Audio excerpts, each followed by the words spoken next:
president of the Puerto Rico Senate, who said he expects an announcement from the White House soon about how to help the island's economy. What is the likelihood of the feds actually bailing Puerto Rico out with some aid?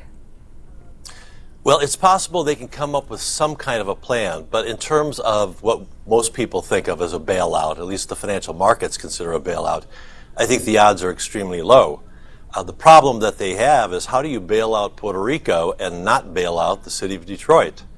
So it's possible they could have some programmatic money, some grants, some aid of some type. There might be some tax incentives they can provide.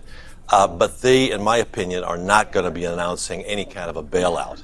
But they could argue that Puerto Rico, unlike Detroit, can't file for bankruptcy. Yeah, but they have available to them the courts, just like Detroit does, and Detroit could actually be thrown out of bankruptcy. That's not been determined yet.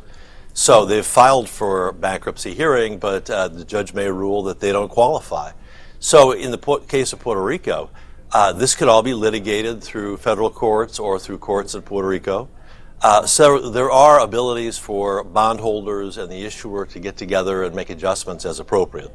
What's the worst case scenario for Puerto Rico right now that anybody who holds Puerto Rican papers should know?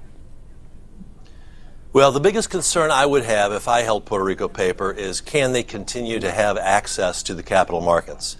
They need funding, not only for capital purposes, not only for budgetary purposes, but just for basic liquidity.